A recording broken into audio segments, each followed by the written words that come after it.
Hi, my name is Andrew Kinney. I'm an attorney at Hoglund Law Offices. I practice Social Security disability law for a living.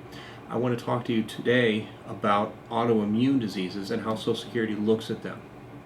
In my experience, people with autoimmune diseases, for instance, lupus or HIV, or someone that has received a transplant already, perhaps they're a few years after that, there are some problems that happen with immune disorders. They can be very complicated, and quite frankly, as an attorney in reviewing records, these are some of the more difficult cases I see.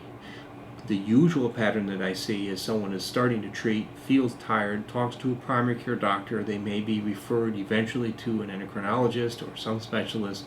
There's some blood work done. There might be negative lab work in some ways. But if you know that you don't feel well and you're not sure if you have an immune issue, talk to your doctor. But if you have an autoimmune problem and it's confirmed, usually we see laboratory tests show that, and people may see, for instance, a specialist.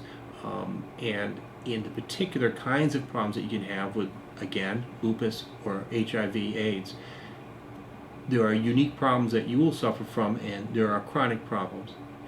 What Social Security looks at is whether you'll have problems that would keep you out of work for a year and that would keep you also out of full-time work. You may or may not be able to work part-time.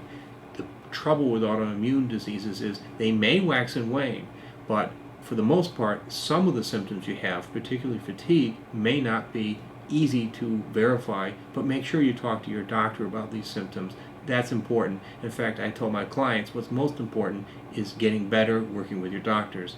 As far as Social Security is concerned, they're looking at records, they're looking at your reports of problems, even subjective reports. They're evaluating the diagnoses doctors have, they're looking at lab results. They may see that there's a positive AIDS test, but the real question Social Security looks at, beyond what doctors necessarily are doing, is are you bad enough, according to Social Security's definitions, to be disabled? Social Security has listings that define autoimmune disorders, and they have certain criteria that if you meet them, you would be found disabled, ideally at the first level. If you're denied, certainly appeal. But you do not need to be, by definition, disabled. You can also be disabled because you have waxing and waning of autoimmune system issues, and for you, also know that if you know you can't work, appeal. Do not give up. For lupus in particular, the waxing and waning elements of this, and also the diagnoses, those are key components of making sure that Social Security understands how you're doing. Make sure to treat with doctors. Make sure to report to doctors what's going on, as I mentioned. Make sure to take the medications your doctors request that you take. If you have problems with medication, certainly talk to your doctor. But what Social Security does not approve cases on is if someone who may have a legitimate diagnosis, if they're not caring for themselves with what's available to them. So make sure that you're not part of the problem, I guess, to state it bluntly. With HIV, with AIDS becoming symptomatic, one of the things that we see, and you would well know if you have a friend or relative or if you're suffering from this, you can have chronic infections. A unique thing that Social Security looks at is that you can have a chronic infection that in most people is not a big deal.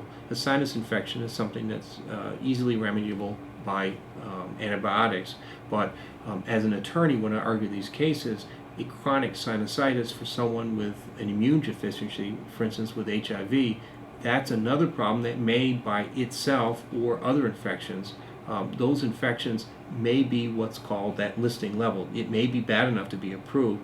Know that if you have issues with an autoimmune disorder and you're treating for them and you don't feel well and you're talking to your doctors and you can't work, that may be when you need to apply for benefits. If we can help you, consider whether you need to apply for benefits now or soon, or if we can help you appeal for benefits, at least up to a hearing where you would be in front of a federal judge, feel free to call us now. We're at 1-800-850-7867. Also feel free to go to our website. We have a medical library and we do our best to discuss how Social Security reviews your health. And that is hoglundlaw.com. Thank you.